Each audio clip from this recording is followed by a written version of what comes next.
Tänaseks teemaks siis Broadleaf ja kinnisvara PIM-nõuded siis Broadleafis ja Broadleafi süsteemis.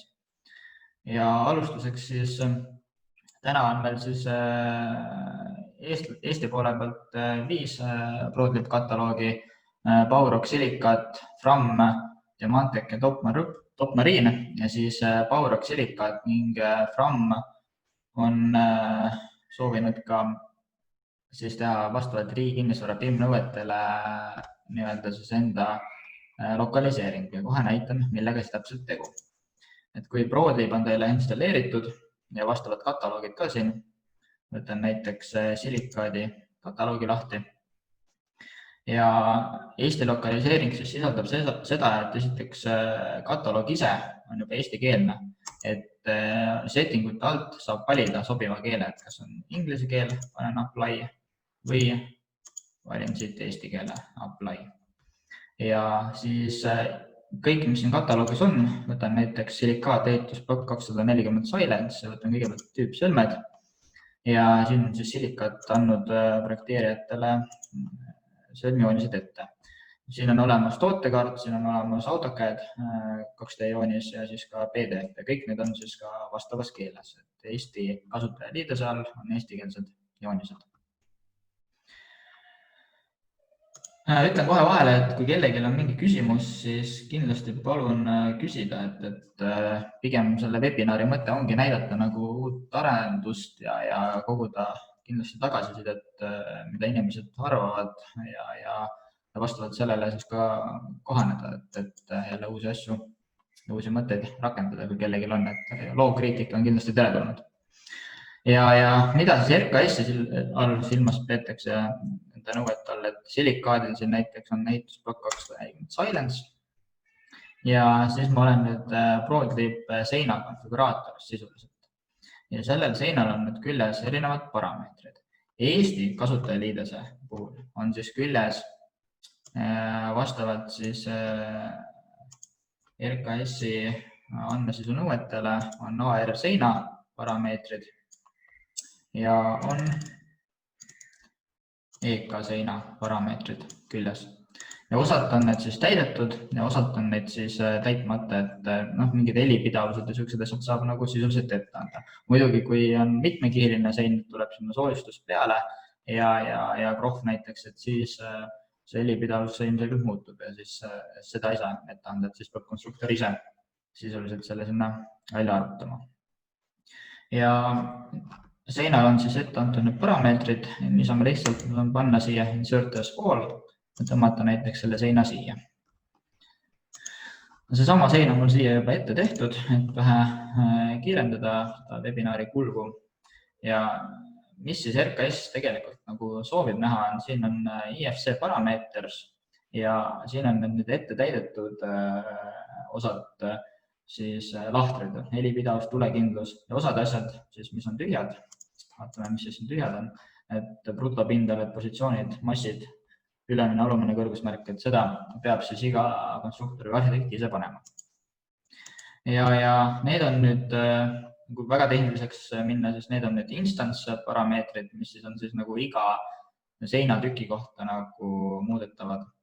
Ja nagu näete, siis siin on puudu tegelikult näiteks, kui ma võtan selle tabeli lahti, on puudu netopindala ja ruumala. See on sellepärast, et hiljem IFC ekspordi mallis ma olen öelnud, et kasuta Reviti enda pindala ja Reviti enda ruumala, ehk siis need tulevad automaatselt ja ei ole siin nagu sellist lahtrit, kus need eraldi täita.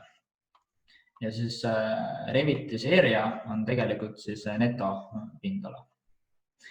Ja samamoodi on siis tüübi parameetrid osad, et siin on ka ette täidatud mul siin nimetus tüüp, kas on tegemist välispiirdega, kas on tegemist kandvaga, et kõik need saab ära märkida. Ja sisuliselt ega muud ei olegi, kui lisaks siis, et kõik see, ütleme, et need RKS-i parameetrid ilusti jõuaksid siis IFC eksporti, on siin selline tekstifail kaasa antud RKS 5 2020, korraks avan selle ja siin on siis ette seadistatud vastavalt siis RKS-i nõuetele. Näiteks võtan siit HR sein, et need parameetrid peavad nüüd, et ka need parameetrid on mudelis sees, et need parameetrid tulevad siis ka IFC-sse. Ja näiteks siin ongi hea näide, et 605 netopindala, mida mul nagu IFC property'te all Revitis ei olnud, olen ära määranud, et tegemist on area väärtusega, pindala väärtusega ja Revitis endas on ta ka siis nimi area. Ja praegult lahendus toimib siis sisuliselt niimoodi, et mina kasutajana peaksin siis selle tekstifaili näiteks siit drag ja droppima endale desktopile. Ja kui ma teen siit nüüd fail export IFC ja võtan siit modify setup, võtan property set, siis võtan siit Linuxit näiteks välja ja paneme export user defined property set ja määran selle faili asukoha, kus ta mul on. Mina panin ta endal siis töölavale. Võtan RKS custom property set, HREK, panen OK ja panen siia test 5 näiteks ja panen export. Ja vaatame kohe, millega siis tegu ja mis juhtus. Ütlen kohe teistele ka, kes on webinarile lisandusid, et kindlasti kohe kirjutage ja küsige, et üks küsimus ei ole loll, et pigem ongi soov igasugust tagasisidet saada. Aga nüüd tegime selle IFC export ära. Mina kasutan siis BIM-Collab Zoomi endal mudelit avamiseks ja vaatame, mis siin siis juhtus. Ma kasutasin seda ettemääratud property seti, võtan selle silikaat seina siit, vaatan HR sein ja need samad lahtrid, mis on siis ära täidetud mul Revitis, on kaasas ja lisaks ka netopindala, mis tuleb siis automaatselt siia, aga samas Revitis endas justkui seda parameetrit näha ei olnud, aga see on siis sellepärast, et ta võtaks automaatselt Reviti enda selle dimension alt pindala väärtuse. Ja sama toimib siis ka ruumala ja näiteks paksuse puhul. Võtame korraks selle IFC uuesti lahti ja siin on siis HR sein, siin on mul ära täidetud need ja samamoodi on EK sein. Et siin on ära täidetud ülemised alused kõrgusmärgid ja täpselt sama loogika tegelikult toimib ka hiljem, kui Frammi kataloog avalikuks saab ka Frammi kataloogi puhul näiteks õõnespaneelide ja seinaelementidega ja nii edasi. Lisaks kataloogis, see veel ei ole avalik, nii PowerRocki, Silikaadi kui Frammi kataloogi puhul on kaasas ka RKS shared parameetrid. Sisuliselt, kui kasutaja klikib siia peale, automaatselt need shared parameetrid jooksevad Revitisse sisse ja kui ma lähen siia manage alla ja shared parameters, siis on nad mul siin juba sees ja ma saan ise siis kasutada neid, kui on soov. Siin ma näitisena olen määranud ka näiteks siin uksele mingid parameetrid külge ära, et nimetus, tüüp, avamõõt ja need samad parameetrid jooksevad ka ilusti siia IFC-sse kaasa. On AR-uks ja siin on kahepoolne välisuks, tüüp ja avamõõt. Ma kõike ei hakanud ette tegema, aga et lihtsalt näidata siis seda põhimõtet, kuidas ta toimib ja toimima peaks.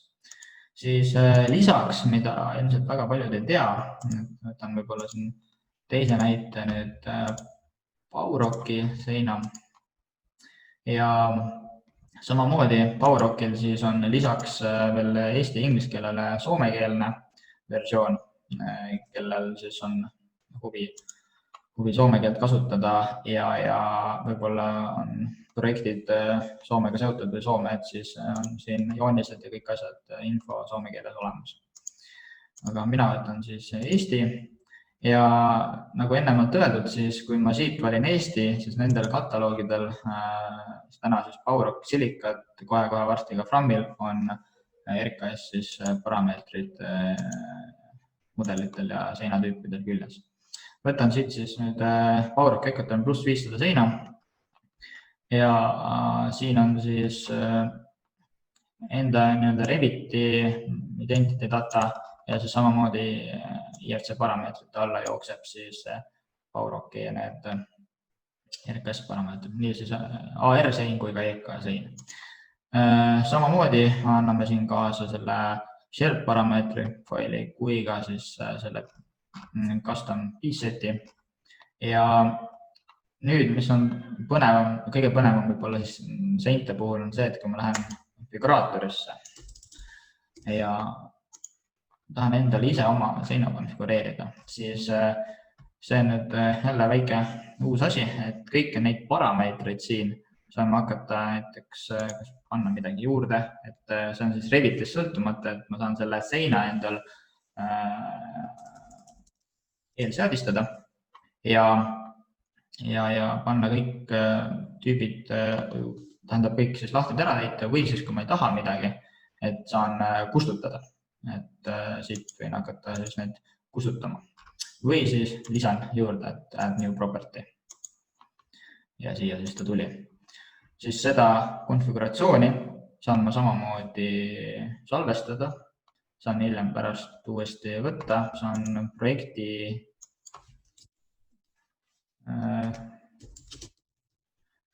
nimed ära täita, seesama info jookseb siis kirjanurka, kui ma teen sellest näiteks PDF-i, et kui ma siin teen automaatse PDF väljatrükki, siis samamoodi tuleb sihuke lõige siis sisuliselt seinast, kus on siis kõik need parameetrid siin olemas, millel on väärtus. Nendel, millel ma väärtust ei ole pannud, seda ei tule siis PDF-i kaasa.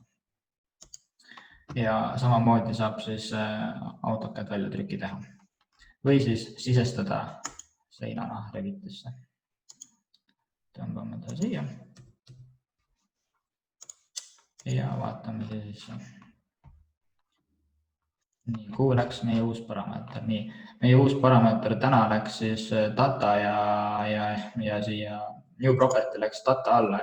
See on veel natukene poolik lahendus, et siin täna nendel parameetritel, kui ma ise uue teen, ei saa määrata ära siis Revitis, kuhu alla ta jookseb, kas ta on IFC parameeter, data või mingi muu parameeter, aga see lahendus ka kohe varsti tuleb, aga kõik võtab natukene aega igasuguse arenduse juures. Aga need parameetrid on siin selles suhtes olemas, et kui ma tahan siin juba eeltäita mingi ja uuesti insert as all teha. Siis vaatame, mis siit ja tuli. Nii, see tüüp S555, see tuli ilusti sisse. Et selline lahendus, et sisuliselt, mis on see eesmärk, on see, et teha projekteerijatel, kes siis täna kasutavad või arhitektil, kes siis täna kasutavad Revitit, et RKS-i siis BIM parameetrid, BIM nõuded oleksid ilusti kättesaadavad, ilusti Revitisse sisse toodavad, siis shared parameetritena hiljem saab ise neid juba siia familitesse lisada näiteks vajadusel või teha projekti parameetriteks, need lisada projekti parameetritena. Ja siis kahtlemata PowerOK, Fram ja Silicat on mõelnud tublisti ka projekteerijate arhitektide peale, et oleks juba seintel need parameetrid ees, pool ära täidetud ja sisuliselt, kui nende seinu projektis kasutatakse, siis tuleb ainult kasutada seda ette määratud piece-seti ja siis on kõik olemas. Siin piece-setis on tegelikult kõik ära kirjeldatud, et kõik AR ja kõik EK, et täna siis KVJ-ina ei ole veel läinud ja MEP-osa ka ei ole kindlasti, aga ei ole välistatud, et see hetkel tuleb. Aga täna siis on AR ja EK. Nüüd ma hea meelega sooviks teilt tagasisidet, et kuidas teile nagu see arendus meeldib ja näiteks kui Frami õõnespaneelid siin eeldatavasti juulikuu jooksul saavad ka need parameetrid külge ja eestikeelse toe, siis samamoodi on sellel õõnespaneelil siis need parameetrid küljes ja kõik saab juba poolautomaatselt teha. Tere, tere! See on ikka, ma arvan, samm edasi jälle, sest see RKS-i nõuded on täita vaja. Noh, meie firmas muidu Circulamaalis on need parameetrid juba enda template'is olemas, Absoluutselt. aga see on nagu tore, et saame siit nii Maurukist kui Silicaadist kohe nii Femelid kui ka parameetrid külge. Eriti hea on see ilmselt algatajatele või siis nendele ettevõttele, kes on Revit alles juurutamisel. Jah, neid ettevõtteid tegelikult Eestis on päris palju, kellel on nagu häda. Meie BIM-koordinaatoritena oleme kohanud, et tegelikult see ei olegi nagu niisama lihtne võib-olla see RKS-i nõuete täitmine, eriti kui on juba projektiga algus tehtud ja siis lõpuks avastatakse, et need on nüüd vaja kuidagi külge sinna pookida, et siis on võib-olla nagu eriti raske. Absoluutselt, jah. Selle seina konfiguraatori puhul siin, kui ma hakkan konfigureerima, siis saab igatepidi neid layereid kustutada, lisada, võid siia kohe panna soojustuse, krohvi, mis iganes, et kõik on nagu sellest oluliselt lihtsamaks tehtud, et mina kasutajana näen, et see build-up on nagu build-up'is see seina konfigureerimine valmis on nagu natukene mõnusam kui Revitis võib-olla endas, aga võib-olla on samas keegi, kes vaidleb vastu. Aga selge, siis tänaseks lõpetame ja aitäh kuulamast!